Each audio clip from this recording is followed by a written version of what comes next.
ধনধান্য অডিটোরিয়ামে চিকিৎসকদের সঙ্গে আজ বৈঠক করেন মুখ্যমন্ত্রী মমতা বন্দ্যোপাধ্যায়। সেখানেই মুখ্যমন্ত্রী বলেন, একটা মামলা সব আটকে রইল। মামলা জটে স্বাস্থ্যক্ষেত্রে নিয়োগ আটকে। ইন্টার্ন পিজিটিদের বেতন বাড়ল 10,000 টাকা। সিনিয়র রেসিডেন্টের বেতন বাড়ল 15,000 টাকা। মুখ্যমন্ত্রী কি ঘোষণা করেছেন শোনাবো।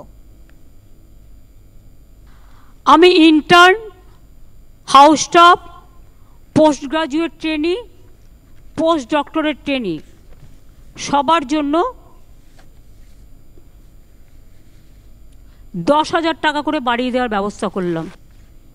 সর্বস্তরের সিনিয়র রেসিডেন্টদের স্যালারি আমরা 15,000 টাকা করে বাড়িয়ে দেব। ফলে ডিপ্লোমাধারী সিনিয়র রেসিডেন্টদের স্যালারি বর্তমান 65,000 থেকে বেড়ে হবে 80,000। পোস্ট গ্র্যাজুয়েট সিনিয়র রেসিডেন্টদের স্যালারি বর্তমানে 70,000 থেকে বেড়ে হবে 85,000। আর পোস্ট ডক্টরেট সিনিয়র রেসিডেন্টদের স্যালারি বর্তমানে 75,000 থেকে বেড়ে হবে 1 লাখ। মেদিনীপুর কাণ্ড নিয়েও মুখ খুলেছেন মুখ্যমন্ত্রী মমতা বন্দ্যোপাধ্যায়। তিনি বলেছেন, মেদিনীপুর কাণ্ডে নিশ্চয়ই গাফিলতি ছিল, তদন্ত হচ্ছে, সব প্রকাশ পাবে। এছাড়াও মেদিনীপুরের জুনিয়রদের সাসপেনশন প্রত্যাহার করা হয়েছে তাদের ভবিষ্যতের কথা ভেবে। মেদিনীপুর মেডিকেল কলেজ হাসপাতালে প্রসূতি মৃত্যুর ঘটনায় মুখ খুলেছেন মুখ্যমন্ত্রী। তিনি বলেছেন, মেদিনীপুর কাণ্ডে নিশ্চয়ই গাফিলতি ছিল, তদন্ত হচ্ছে, সব প্রকাশ পাবে। মেদিনীপুরের জুনিয়রদের সাসপেনশন প্রত্যাহার করা হয়েছে তাদের ভবিষ্যতের কথা ভেবে। কি বলেছেন মুখ্যমন্ত্রী মমতা বন্দ্যোপাধ্যায় শুনবো। মেদিনীপুরে যে কেসটা হয়েছিল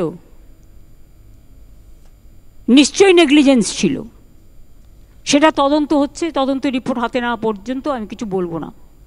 জুনিয়র ডাক্তারদের কয়েকজনকে সাসপেন্ড করা হয়েছিল এবং তাদেরও পুলিশ রিপোর্ট নিয়েছে।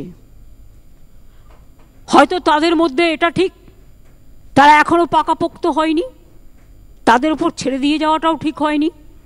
একতরফাভাবে তারাও সাসপেন্ড হয়েছিলেন, কিন্তু জুনিয়র ডাক্তাররাও একদিন সিনিয়র হবে।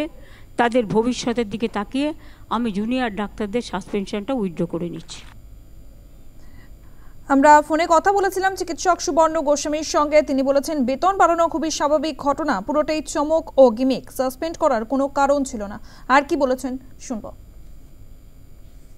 মুখ্যমন্ত্রী, স্বাস্থ্যমন্ত্রী তিনি দেখে মিটিং করে ঘটা করে প্রচার করে বেতন বাড়ানোর কথা বলছেন। বেতন বাড়ানো তো খুবই স্বাভাবিক একটা ঘটনা, এটা নতুন কিছুই নয়। এবং এটার মানে অর্থ এটাও নয় যে বেতন বাড়ালাম তোমরা আর আন্দোলন করো না। জাল ওষুধ বা ইত্যাদি নিয়ে কোনো কার্যকরী পদক্ষেপের কথা তো দেখলাম না। জাল ওষুধের ব্যবসা বন্ধ করবো আমাদের রাজ্যে করতে এই পদক্ষেপ নিয়েছি আমি, এরকম কোনো ঘোষণা কিন্তু দেখলাম না।